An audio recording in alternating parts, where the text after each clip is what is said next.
அதிர்வு நிகழ்ச்சியோடு இணைந்திருக்கிறீர்கள். இந்த வார அதிர்வு நிகழ்ச்சியில் நாங்கள் மக்கள் தொழிலாளர் சங்கத்தினுடைய பொதுச் செயலாளர் சட்டத்தரணி தம்பை அவர்களோடு பேசிக் கொண்டிருக்கின்றோம். கூட்டு ஒப்பந்தம், அதுபோல தொழிலாளர்களுடைய சம்பள பிரச்சனை பற்றி பேசிக் கொண்டிருக்கின்றோம். ஃபேஸ்புக் மூலமாக இணைந்திருக்கின்றீர்கள். ஆகவே ஃபேஸ்புக் மூலமாக இணைந்திருக்கின்ற நண்பர்களுக்கான ஒரு வேண்டுகோள், உங்களுடைய கேள்விகளை சுருக்கமாக பதிவு செய்யுங்கள். சந்தேகங்களாக தெளிவுபடுத்தக்கூடிய விடயங்களை நாங்கள் தெளிவுபடுத்துகின்றோம். இந்த போராட்டம் முடிவுக்கு வந்துவிட்டதா என்ற ஒரு கேள்வி கேட்கப்பட்டிருக்கிறது. அது பற்றிய விடயங்களையும் நாங்கள் பேசலாம். இப்போது நாங்கள் பேசிக் கொண்டிருந்த விடயம் சட்ட ரீதியான வாதம், சட்ட ரீதியான வலு எவ்வாறு இருக்கின்றது. இப்போது நான் ஏற்கனவே குறிப்பிட்டது போன்று இந்த தரப்புகள் கையெழுத்திட்ட பிறகு நீதிமன்றத்துக்கூடாக கேள்விக்குட்படுத்த முடியாது. பொது நலன் அக்கறை என்ற அடிப்படையில் மூன்றாம் தரப்பு அல்லது அந்த தொழிற்சங்கங்களுடைய அங்கத்தினர்கள் கூட அதை கேள்விக்குட்படுத்த முடியாது என்பது தான் சட்ட நிலைமை, இப்போது இருக்கிற சட்ட நிலைமை. நாளைக்கு சில வேளைகளில் உயர்நீதிமன்றம், இப்போது எங்களுக்கு தீர்ப்பு கொடுத்த உயர்நீதிமன்றம் 3 நீதியரசர்களை கொண்டது.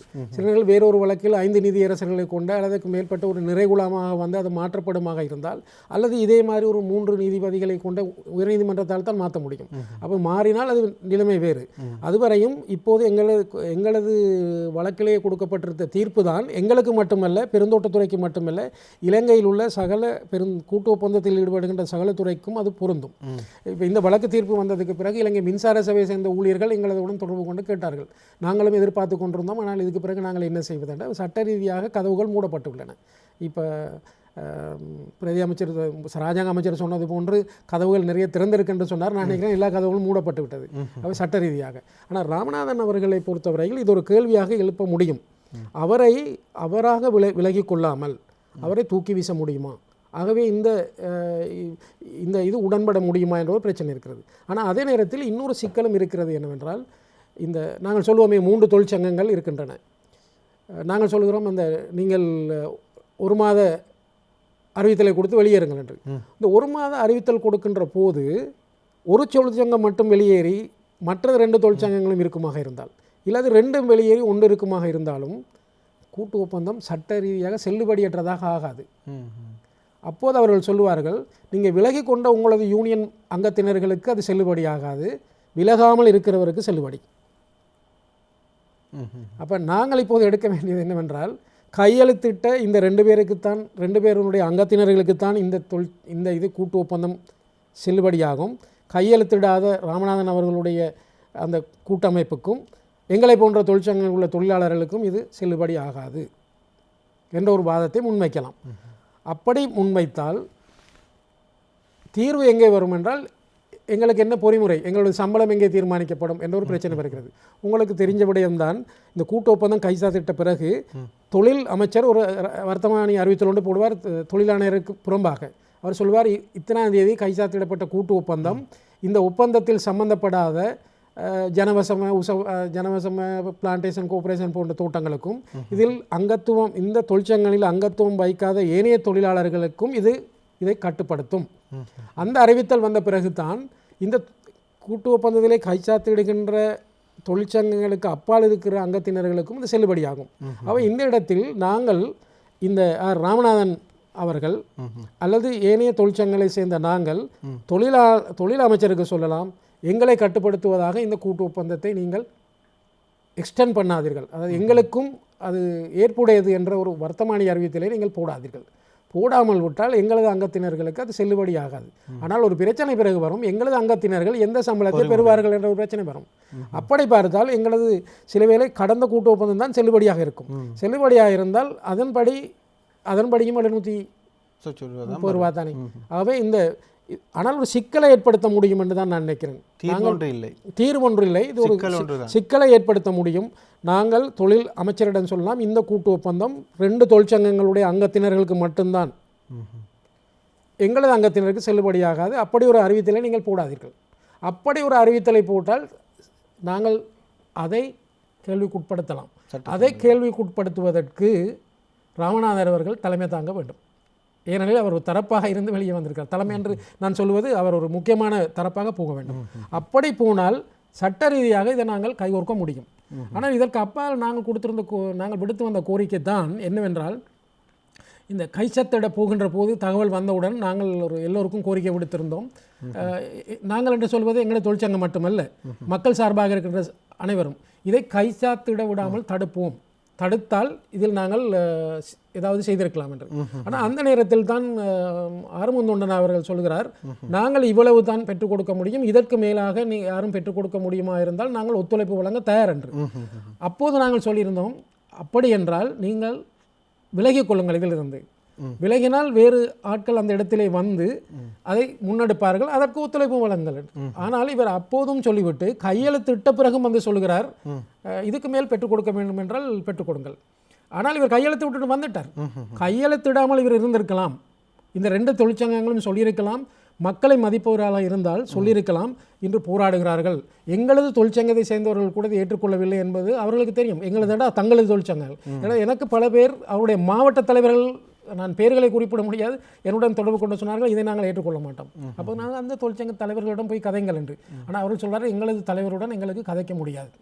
அடுத்து கதைக்கக்கூடிய தொழிற்சங்க தலைவர்களுடைய தொழிலாளர்கள் சொன்னார்கள், எங்களது தலைவருடைய தொலைபேசியெல்லாம் செயலிழந்திருக்கிறது. ஆகவே இந்த நிலைமை ஒரு பிரச்சனை. ஆகவே தொழிலாளர்களுடைய நிலைமை, நான் நினைக்கிறேன் தொழிலாளர்கள் நினைத்தால் எதுவும் செய்ய முடியாதுன்றது என்று சொல்ல முடியாது, அவர்கள் நினைத்தால் எதையும் செய்ய முடியும். ஆகவே இந்த இடத்தில் இந்த கையெழுத்திட்ட இந்த ஒப்பந்தத்தை செயலிழக்க செய்வதற்கான இப்போது தடுத்து நிறுத்த முடியாது தானே, ஏனென்றால் கையெழுத்து விட்டு விட்டார்கள். இப்போ நான் சொன்னபோது ராமநாதன் கையெழுத்திடாததில் ஒரு தொழில்நுட்பமான ஒரு குறைபாடு இருக்கிறது. அதே போன்று தொழிலாளர்கள், தொழில் ஆணையாளர், தொழில் அமைச்சர் இது ஏனையவர்களையும் கட்டுப்படுத்தும் என்று ஒரு வர்த்தமானி அறிவித்தலை விடுகின்ற போது அதற்கு எதிராக அல்லது விட வேண்டாம் என்று நாங்கள் ஒரு கோரிக்கை சொல்லும்போது இதை ஒரு சர்ச்சைக்குரியதாக்க முடியும். அதாவது இந்த கூட்டு ஒப்பந்தத்தை முழுமையாக நடைமுறைப்படுத்த முடியாத ஒரு இக்கட்டுக்கு கொண்டு வர முடியும். அந்த இக்கட்டுக்கு கொண்டு வரதில் உடனடியாக ஒரு தீர்வு வரப்போவதில்லை. ஆனால் அதைத்தான் இப்போது நாங்கள் ஆகக்கூடியதாக செய்யக்கூடிய ஒரு விடயம். ஆகவே நாங்கள் இந்த கூட்டு ஒப்பந்தத்தை நடைமுறைப்படுத்த முடியாமல் செய்யலாம், அதற்கு மக்கள் பயங்காட்டுவார்கள். அப்போ உங்களுக்கு ஒரு கூட சம்பளம் கிடைக்காமல் போய் இல்லை, அப்படி அல்ல. ஏற்கனவே இந்த கூட்டு ஒப்பந்தம் நடைமுறைப்படுத்த முடியாவிட்டால் ஏற்கனவே இருக்கின்ற கூட்டு ஒப்பந்தம் நடைமுறையில் இருக்கும், அதுதான் சட்டம். அதுக்கு நீதிமன்ற தீர்ப்புகளும் இருக்கின்றன. ஆகவே நாங்கள் மக்கள் சார்பாக, இது எங்களுடைய தொழிற்சங்க கருத்து மட்டுமல்ல, இன்று வீதியிலே இன்னும் இருக்கிறார்கள் தொழிலாளர்கள், குமரி கொண்டிருக்கிறார்கள். அவர்கள் ஏதோ ஒரு மனப்பிரமையில் போராடி கொண்டிருக்கிறார்கள். இல்லை, அவர்களுடைய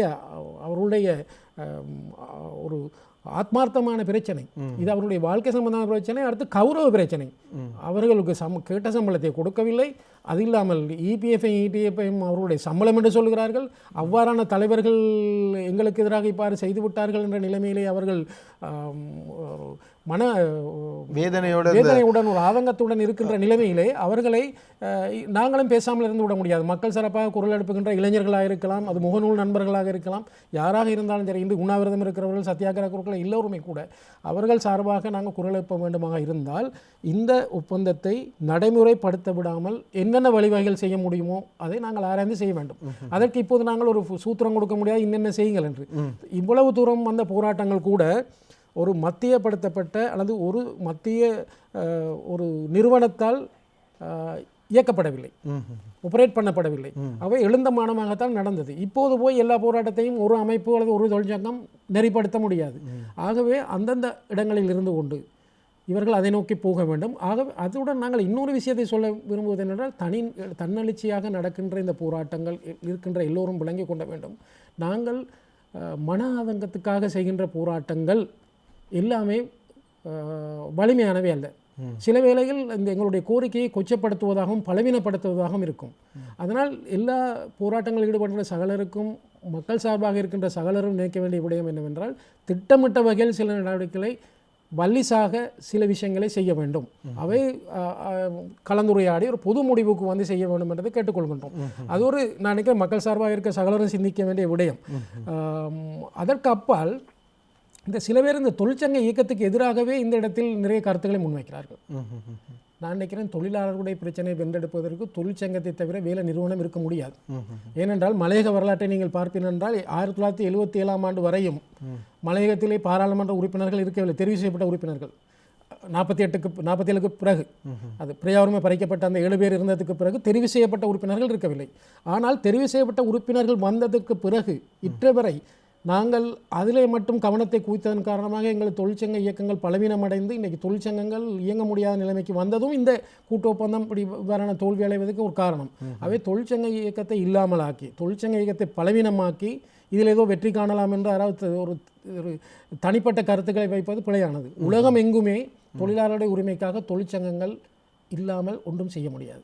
ஆனால் அந்த தொழிற்சங்கங்கள் மக்கள் சார்பானவும் திராணி உள்ளதாகவும் இருக்க வேண்டும். ஒரு அதுக்குரிய தகுதியை பெற்றுக்கொள்ளும். நிச்சயமா இளைஞர்கள் பலரும் தங்களுடைய கோபாவேசங்கள் அதுபோல தங்களுடைய வழிகள் தங்களுடைய எதிர்பார்ப்பு பூர்த்தியாகாத சந்தர்ப்பத்தில் விரக்தியில் பல்வேறுபட்ட கருத்துக்களை தெரிவிக்கிறார்கள். ஆனால் நாங்கள் ஒருவரையுமே இங்கே குறை கூறவில்லை. காரணம், இவர்கள் இதில் ஈடுபாடுடன் செயற்பட்டு கொண்டிருக்கின்ற எவருக்குமே தனிப்பட்ட ரீதியில் இதில் ஒரு தேவை ஒன்றும் இல்லை. ஆனால் அவரவர்கள் அவரவர் நிலைப்பாட்டிலிருந்து செய்த விஷயங்கள் ஒரு பொது இணக்கப்பாட்டுக்கும் பொது நோக்கத்தை நோக்கி இணைக்கப்படுமாக இருந்தால் இது இன்னும் பல இது ஒரு நல்ல ஒரு ஆரம்பமாக குறிப்பிடலாம். குறிப்பாக நாங்கள் இது சம்பந்தமாக கலந்துரையாடல்கள் சிலவற்றை செய்கின்ற போது குறிப்பிட்டிருந்த விடயம் ஒரு தீமையிலும் நன்மை இருக்கின்றதை குறிப்பிடுவார்கள். இந்த சம்பள பிரச்சனையின் காரணமாக ஒரு நன்மையாக இந்த இளைஞர்கள் தன்னெழுச்சியாக முன் வந்திருக்கின்றார்கள். ஆகவே மலையகம் சார்ந்து இந்த சம்பள பிரச்சனை மாத்திரமல்ல, பேசப்பட வேண்டிய பல பிரச்சனைகள் இருக்கிறது, மலைய மக்களுடைய தேவைகள் இருக்கிறது. ஆகவே அவற்றிற்கெல்லாம் ஒரு ஆரம்ப புள்ளியாக இந்த ஒரு திருப்பு முனையாக இந்த விடயத்தை நாங்கள் குறிப்பிடலாம். இளைஞர்களுக்கு நாங்கள் சொல்லக்கூடிய விடயம் தம்பையா அவர்கள் குறிப்பிட்டது போல ஒரு பொதுப்படையான கருத்துப்பாடுக்கு வரலாம். எவ்வாறு பொதுப்படையான கருத்துப்பாட்டுக்கு வருவது என்ற கேள்விக்கான பதில் நிச்சயமாக உங்களிடம் தான் இருக்கின்றது. சமூக வலைத்தளங்கள் இருக்கின்றது, இவர்களை போன்ற பொதுவான குரல் எழுப்புகின்றவர்கள் இருக்கின்றார்கள். அதுபோல சமூகத்தில் எல்லோருக்கும் பொதுப்படையான ஒரு கருத்துப்பாட்டுக்கு வருவதற்கான பல்வேறுபட்ட சமூக வரைவிலக்கணங்கள் இருக்கின்றன.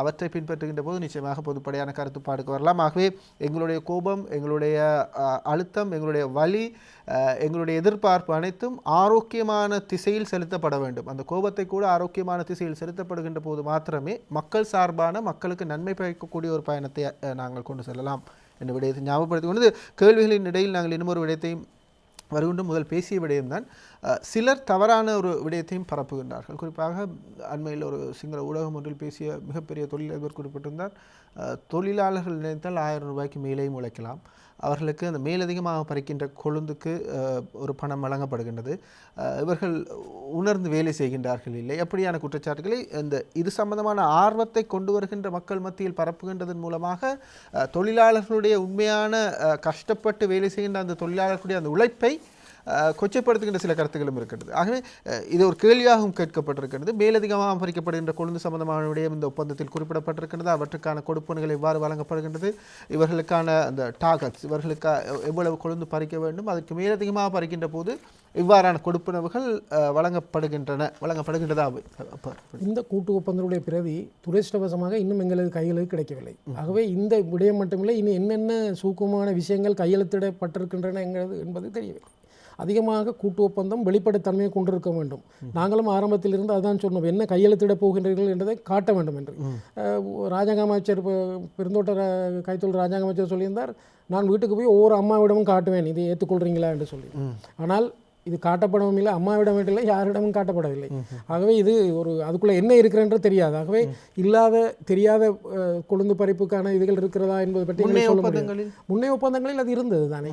இப்போதும் கொழுந்துக்காக காசு கொடுப்பதாக இருக்கிறது. ஆனால் கொழுந்து பறிப்பதற்காக காசு என்பது 18 கிலோ எடுக்கணும் வைங்களேன். 18 கிலோ ஒவ்வொரு மாதமும் எடுக்க முடியுமா, ஒரு நாளும் எடுக்க முடியுமா என்ற ஒரு பிரச்சனை இருக்கிறது. அது என்ன என்றால், மறுபக்கத்திலே இந்த நாளாந்த சம்பளத்தை இல்லாமலாக்கி பறிக்கின்ற கொழுந்துக்கு மட்டும் சம்பளம் கொடுக்கின்ற ஒரு முறையை கொண்டு வருவதற்கான ஒரு வேலை தான் அது. ஆகவே எங்களது நிரந்தர சம்பளத்தை நிரந்தரமாக்காமல் ஏனைய சூக்குமான வழிகளிலே அதை இல்லாமல் செய்வதற்கான ஒரு வழிமுறை தான் அது. ஆகவே அந்த கொழுந்து எலவன்ஸை மட்டும் நம்பிக்கொண்டு நாங்கள் இருக்க முடியாது. அதில் எங்களுக்கு தெரியும் 3 முறை கொழுந்து இருக்கின்ற போது ஒரு முறை 2 கிலோ வெட்டுவார்கள். ஆனால் இவர்கள் 4 கிலோ வெட்டுறதும் இருக்குது, மழைக்காலம் வேண்டது 6 கிலோ வெட்டுறதும் இருக்கிறது. அவை எடுக்கிற குழந்தை அதிலே இல்லாமல் போய்விடும். அவை இந்த 18 கிலோ கட்டாயமாக எடுத்து அதுக்கு மேலதிகமாக எடுக்கக்கூடிய சூழ்நிலை எந்த மாதமும் எந்த நாட்களும் வரும் என்பது இல்லை. ஏனென்றால் எங்களுக்கு தெரியும், தேயிலை, ரப்பர் என்பன ஒரு சில காலகட்டத்திலே அதை சரியாக அறுவடை செய்ய முடியாது, குளத்தை கூடுதலாக பறிக்க முடியாது. ரப்பர் தொழில் மழை அதிகமாக பெய்தால் நாங்கள் ரப்பர் வெட்ட முடியாது.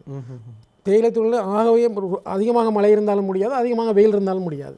அவை இந்த மாதிரியான நிச்சயமற்ற விஷயங்களை வைத்துக்கொண்டு தொழிலாளிகளை ஏமாற்றுவது அவ்வாறான ஒரு பரப்புரை தவறான பரப்புரை என்றது அடிப்படையில் அந்த விடயங்களுக்கு கூடுதலாக நாங்கள் முக்கியத்துவம் கொடுக்காமல் இருப்பது நல்லதுன்னு நான் நினைக்கிறேன். அடிப்படை சம்பளத்திலே நாங்கள் நிற்பது நல்லது. அடுத்ததாக நான் நீங்கள் சொன்ன இன்னொரு விடயத்தை நான் குறிப்பிட விரும்புகிறேன் என்னவென்றால், இந்த தொழிலாளர்கள் இடப்பெயர்வு. தொழிலாளர்கள் கொழும்பு அங்கே இங்கேருந்து வேறு வேலைத்துறைகளுக்கு போகிறார்கள். குறிப்பாக நாங்கள் கடந்த 2-3 வருடங்களிலே எங்களை பற்றி சில குற்றச்சாட்டுகளும் வைத்தார்கள். இவர்கள் தொழிற்சங்கத்தை வளர்ப்பதற்காகவும் அரசியலுக்காகவும் வழக்கு போட்டிருக்கிறார்கள். உண்மையில் அப்படி அல்ல. நாங்கள் தொழிற்சங்கத்தை வழக்கு போட்ட காலத்திலிருந்து எங்களுடைய அங்கத்தினர் குறைந்து தான் இருக்கிறார்கள். குறைந்தது வழக்கு போட்டோம் என்ற குற்றத்துக்காக அல்ல, அவர்கள் தோட்டங்களிலிருந்து வெளியேறி இருக்கிறார்கள். ஏனென்றால் சம்பளம் இல்லை, ஒரு அந்தஸ்து இல்லை, ஒரு ஊக்குவிப்பில்லாத நிலைமையில் அந்த தொழிலை செய்வதால் என்ன பிரயோசனம் என்பதால் அத்த கூலிக்காவது எங்காவது சென்று அதை விட கூடுதலாக சம்பளத்தை நாங்கள் பெற்றுவிடுவோம் என்றதுக்காக தோட்டத்துறையிலிருந்து தொழிலாளர்கள் வேகமாக எண்ணிக்கை குறைந்து வந்து கொண்டிருக்கிறது. அப்போ இந்த எண்ணிக்கை குறைந்ததற்குரிய காரணம் தொழிலாளர்களுடைய சோம்பேறித்தனம் அல்ல.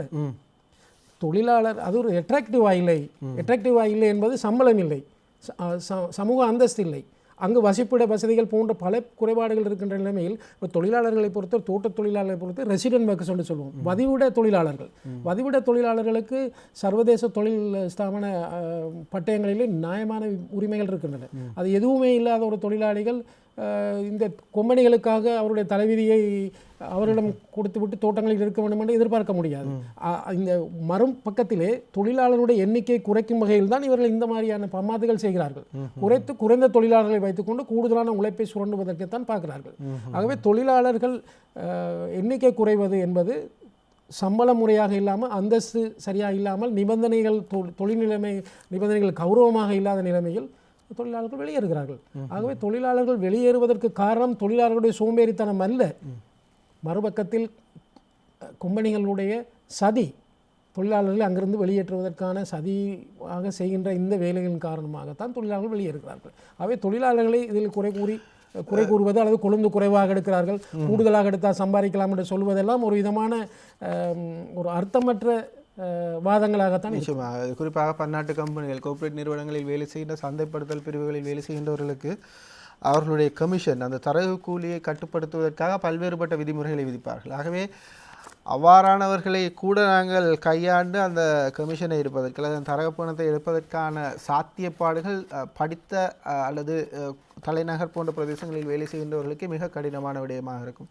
அவர்கள் போடுகின்ற ஒவ்வொரு கண்டிஷன்ஸ் அல்லது அந்த குறிப்பாக அந்த கண்டிஷன்ஸை தாண்டி ஒரு கமிஷன் எடுப்பது என்பது குதிரை கொம்பாக இருக்கின்ற சில இடங்களில் இருக்கின்றது. ஆகவே அவர்களுக்கே அவ்வாறு நிலைமை என்றால் அப்பாவி தொழிலாளர்களுடைய நிலைமைகளை பார்க்க வேண்டும். குறிப்பாக அவர்கள் போடுகின்ற அந்த நிற்கின்ற இடங்கள், அதுபோல் ஒவ்வொரு நாளும் இருக்கின்ற நிலவரங்கள், சூழ்நிலைகள், காலநிலை, இவை போன்றவை தாக்கம் செலுத்துகின்ற சந்தர்ப்பத்தில் நிச்சயமாக அவர்களுடைய அந்த வாதம் அங்கே எடுபடாமல் செல்லக்கூடிய. அதிகமாக இந்த இடத்துல நான் இன்னொரு விஷயத்தை சொல்ல விரும்புகிறேன். இது அரசாங்க புள்ளிவிவரம்தான். 1995ஆம் ஆண்டு இந்த 22 பிராந்திய கொம்பனிகளிலே பதிவு செய்யப்பட்ட தொழிலாளர்கள் எண்ணிக்கை 2,80,000 2,80,783. ஆனால் 2016ஆம் ஆண்டு 1,49,970 தான் இருக்கிறார்கள். ஏன் இவர்கள் குறைந்தார்கள்? ஏனென்றால் தொழிலாளர்களாக இருப்பதற்கு இருந்து தங்களுடைய வாழ்க்கையை நடத்தக்கூடிய அளவுக்கு சம்பளம் இல்லாத சூழ்நிலையும், அதே நேரத்தில் நீங்கள் பார்த்தீர்கள் என்றால் இந்த தேயிலை பயிர் செய்கின்ற பரப்பளவு குறைந்திருக்கின்றது. ஏனெனில் காடாக விட்டிருக்கிறார்கள். புது மர நடுகைகள், தேயிலை நடுகைகள் நடைபெறவில்லை, அதற்குரிய பராமரிப்புகள் செய்யவில்லை. ஆகவே இவர்கள் தேயிலை விளைநிலையங்களுடைய பரப்பளவு குறைந்திருக்கின்றது. ஆகவே தேயிலை குறைவு, ரப்பர் குறைவு, இதற்கெல்லாம் காரணம் தொழிலாளர்கள் இல்லை. தொழிலாளர்கள் என்ன தேயிலை அவ்வளோத்தையும் பிடுங்கி எறிந்து விட்டார்களா அல்லது ரப்பர் தோட்டங்களை பிடுங்கி எறிந்து விட்டார்களா? இவர்கள் திட்டமிட்டதை காடாக்கி இருக்கிறார்கள். அதுக்கு பின்னால் பெரிய சதி இருக்கிறது என்று தான் நான் நினைக்கிறேன். ஆக இதன் பின்னால் இருக்கின்ற அரசியலை பேசுகின்ற போது, சில கலந்துரையாடல்களில் அமர்ந்திருக்கின்ற போது ஆச்சரியமும் அதேவேளை இதை எங்கே சென்று பேசுவது என்ற ஒரு ஆதங்கமும் எங்களுக்கு எழுகின்றது. ஆனால் இன்றைய இந்த நிகழ்ச்சியில் நாங்கள் சொல்லக்கூடிய விஷயம், இந்த போராடுகின்ற இந்த ஆர்வம் இருக்கின்ற இது சம்பந்தமாக இந்த தோட்ட தொழிலாளர்களுடைய சம்பள பிரச்சனைக்கு ஒரு நியாயமான உளப்பூர்வமான ஆதரவை வழங்குகின்றவர்களுக்கான ஒரு வழிகாட்டல் அல்லது அவர்களே ஒரு தெளிவுபடுத்துவதற்கான ஒரு முயற்சியாகத்தான் இந்த நிகழ்ச்சியை நாங்கள் வழங்கி கொண்டிருக்கணும். ஆகவே இந்த கருத்துக்களால் ஒரு சாதாரணத்தை அல்லது ஒரு நியாயத்தை தொழிலாளர்களுக்கு பெற்றுக் கொடுப்போம் என்ற ஒரு துணிப்பொருளில் இந்த மேடையை நாங்கள் எல்லோருக்கும் ஒரு திறந்த நிகழ்ச்சியாக, ஏனையவர்களுக்கும் அந்த கருத்துக்களை சொல்லுகின்ற வாய்ப்பை வழங்கும் நிகழ்ச்சியாக வழங்க இருக்கின்றோம். பேசிக்கொண்டிருக்கின்ற போது இராஜாங்க அமைச்சர், தோட்ட தொழிலாளர் சங்கத்தினுடைய பொதுச் செயலாளர் இந்த ஒப்பந்தம் கைச்சாத்திடுவதற்கு முன்னர் தெரிவித்திருந்த ஒரு சில கருத்துக்களும் சர்ச்சையை கிளப்பியிருந்தது. அதாவது இந்த பிரதான ஒப்பந்தம், இந்த மெயின் ஒப்பந்தத்துக்கு மேலதிகமாக வெல்ஃபேர்ஸ், அதாவது இவர்களுடைய சலுகைகள் சம்பந்தமான விடயங்களுக்கான ஒப்பந்தம் இருப்பதாக குறிப்பிட்டிருந்தார். இன்னும் ஒருவர் அதை மறுத்திருந்தார். அமைச்சர்கள் அதற்கு எதிர்ப்பு தெரிவித்திருந்தார்கள், அதனை வெளிப்படுத்த வேண்டும் என்று. உண்மையில் அவ்வாறான ஒப்பந்தங்கள் இருக்கின்றதா? இவர்களுடைய பெனிஃபிட், இந்த தோட்ட தொழிலாளர்கள் இந்த வதிவிட தொழிலாளர்களுக்கு வழங்கக்கூடிய விடயங்கள் இந்த ஒப்பந்தத்தில் இருக்கின்றன. 2003ஆம் ஆண்டு அடிப்படை கூட்டு ஒப்பந்தத்திலே சில விடயங்கள் குறிப்பிடப்பட்டிருந்தாலும் கூட அனைத்து வெல்ஃபேர் விஷயங்களும் குறிப்பிடப்படவில்லை. ஆகவே இந்த பொதுநலன் சம்பந்தமான விஷயங்கள் சம்பந்தமாக கூட்டு ஒப்பந்தத்திலே உள்ளடக்கப்பட வேண்டும் என்பது சரி. ஆனால் அது யாருக்கும் தெரியாது, என்ன முன்மொழிவு, அதை இப்போ கையெழுத்திட்டு இருக்கிறார்களா இல்லையான்னு தெரியாது. இது வெளிப்படைத்தன்மை இல்லை. சில வேளை அது பாதகமான வாசகங்களை கொண்டிருக்கிறதோ தெரியாது. அதை அக்கறை உள்ளவர்களுடன் கலந்துரையாட வேண்டும். குறிப்பாக அவரவர்களுடைய தொழிற்சங்க அங்கத்தினர்களுடன் கலந்துரையாடினாலே அவர் நியாயமான விடயங்கள் சொல்லுவார்கள். எனவே நீங்கள் ஒரு தோட்ட தொழிலாளியிடம் போய் கேட்டீர்கள் என்றால் எத்தனை கிலோ பச்சை குழந்தில் எத்தனை தேயிலை தூள் எடுக்க முடியும், எத்தனை கிலோ எடுக்க முடியும்னு சிம்பிளாக சொல்வார்கள். 4.5 கிலோ பச்சை கொழுந்தில் அவ்வளவு வாழ்க்கை அவர்களுக்கு அதோட தெரியும். அவர்களுக்கு ஒரு ஃபேக்ட்ரி ஒன்றிலே ஒரு கிலோ தேயிலை உற்பத்தி செய்வதற்கு 10 ரூபா தொடக்கம் 12 ரூபா தான் செலவாகும் என்று சொல்கிறார்கள் ஒரு கிலோ. ஆகவே அவர்கள் ஃபேக்டரியில் பெரிய செலவில்லை என்று சொல்கிறார்கள். அதே நேரத்தில் முகாமத்துவம் என்று சொல்லி இவர்கள் எக்கச்சக்கமான காசுகளையும் கொடுத்து இவர்கள் விளம்பரத்துக்கு தான் கூடுதலான காசை செலவழிக்கிறார்கள் என்ற குற்றச்சாட்டு சாதாரண தொழிலாளிகளை கேட்கலாம். இது நாங்கள் அந்த தொழில்துறையிலே அக்கறை உள்ளவர்களை தவிர நாங்கள் நேரடியாக சம்பந்தம் இல்லை. ஆனால் அது தொழிலாளிகளுக்கு நாளாந்த அனுபவத்தில் எவ்வளவு செலவு எவ்வளவு வரவு அவர்களுக்கு தெரியும். மிக தெளிவாக பேசுகின்றார்கள். அதே நேரம் அவர்கள், நான் ஆரம்பத்தில் குறிப்பிட்டது போல, அவர்களுடைய வாழ்க்கை அதனும் கலந்திருக்கின்றது. தேயிலைகளோடு, அந்த தேயிலை தொழிலோடு, அதே நேரம் அந்த சூழலோடு கலந்திருக்கிறது. ஆகவே அவர்கள் அன்றைய காலகட்டத்தில் மனக்கணக்கு என்று குறிப்பிடுவார்கள். ஒரு வாகனம் வருவதாக இருக்கலாம், நடந்து செல்வதாக இருக்கலாம், சூரியோதயம், மழை, கால்நிலை அனைத்தையும் மனக்கணக்கின் மூலமாக தெரியப்படுத்தியவர்கள் எங்களுடைய சமூகத்தினர்.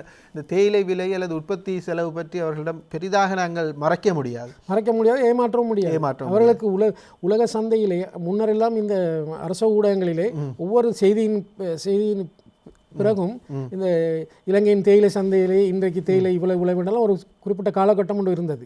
அப்போதெல்லாம் அரசாங்க உடைமைகள் தான் அரசாங்க உடைமையிலும் வேறு பிரிட்டிஷ் கம்பெனிகளும் இருந்த காலகட்டத்திலே செய்தியின் முடிவிலே சொல்லுவார்கள், இன்று கொழும்பு தேயிலை சந்தையில் 1 கிலோ தேயிலின் விலை இவ்வளவு. இப்போது அதெல்லாம் சொல்லப்படுவதில்லை, யாருக்கும் தெரிவதில்லை. அது கொம்பனிகளுக்கு மட்டும் ரகசியமாக வைக்கப்பட்டிருக்கிறது. இந்த கூட்டு ஒப்பந்தம் சம்பந்தமாக பேசுகின்ற போது இந்த அவர்களுடைய வெல்ஃபேர் பற்றி பேசுகிற சந்தர்ப்பத்திலையும் இந்த நிலுவை சம்பளம் வழங்குவது தொடர்பாக ராஜாங்க அமைச்சர் ஒரு கருத்தை தெரிவித்திருந்தார். அதுக்கு தேயிலை சபையினுடைய நிதி தான் பயன்படுத்தப்படுகின்றது. அரசாங்கம் அதன் தலையீடு செய்து அந்த நிதியை வழங்குகின்றார்கள். கம்பெனிகளுக்கு பல்வேறுபட்ட மானியங்கள், பல்வேறுபட்ட சலுகைகள் வழங்கப்பட்டிருக்கிறது இந்த தோட்டங்களை பராமரிப்பதற்கும் அதனை கொண்டு நடத்துவதற்கும். தொழிலாளர்களை தாரையாக வார்த்திருக்கின்றார்கள் வதிவிட தொழிலாளர்கள். ஆக அரசாங்கம் கம்பெனிகளின் சார்பாக பல்வேறுபட்ட நல விடயங்களை பார்க்கின்றது. இந்த தொழிலாளர்களுடைய நல விடயங்களில் அல்லது தொழிலாளர்களுடைய வெல்ஃபேரில் அரசாங்கத்தினுடைய கூட்டு ஒப்பந்தம் ஒருபுறம் இருக்கட்டும், இந்த தொழிலாளர்களுடைய வெல்ஃபேர் விடயங்களில் கம்பெனிகளோடு பேரம் பேசுகின்றவர்கள் யார்? இல்லை, இந்த வெல்ஃபேருடைய விஷயங்களை அதிகமாக பார்க்கும்போது இந்த தோட்ட நம்பிக்கை நிதியம் என்று சொல்லப்படுற ட்ரஸ்ட், ஸ்டேட் ட்ரஸ்ட் தான் பொறுப்பில் இருக்கிறது. அதனிடத்திலே தொழிலாளர்களுடைய சுகாதாரம், அதாவது அவருடைய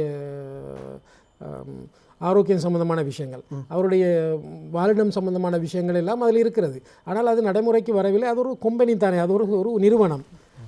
ஆகவே அது முழுமையானதாக இருக்க முடியாது. ஆகவே வதிவிட தொழிலாளர்களுக்கு இருக்கக்கூடிய, ஏற்கனவே நீங்கள் உங்களது சின்ன காலத்தில், என்னுடைய சின்ன காலத்தில் தெரியும், ஒவ்வொரு தோட்டத்துக்கும் ஒவ்வொரு மருந்தகம் அல்லது சில இடங்களில் வைத்தியசாலைகளே இருந்தது. இப்போது இல்லை. அதாவது தோட்டங்கள் பொறுப்பெடுத்தப்பட்ட பிறகு சில பொதுவான இடங்களிலும் கூட அரசாங்கம் பொறுப்பெடுத்து சில வைத்தியசாலைகள், சில வார்டுகள் இருந்தது. இப்போது முற்றாக இல்லை. ஆகவே சுகாதாரம் சம்பந்தப்பட்ட விஷயத்திலே அவர்களுக்கு அந்த நிலைமை இல்லை. முன்னரெல்லாம் தடுப்பூசிகள் போன்றவற்றில் தோட்டங்களுக்கே வந்து சிறுவர்களுக்கு போட்டார்கள். இப்போது அந்த நிலைமைகள் கவனிக்கின்ற நிலைமை முற்றாக போய்விட்டது. இதெல்லாம் நாங்கள் எங்களுக்கு இருந்த விடயங்கள், சலுகை அல்ல, அவையெல்லாம் ஒரு பிரஜைகள் என்ற ரீதியாக எங்களுக்கு இருந்த உரிமைகள் எல்லாம் தற்போது இல்லாமல் போய்விட்டது. இதையெல்லாம் கவனத்தில் எடுக்கின்ற சூழ்நிலை இல்லை.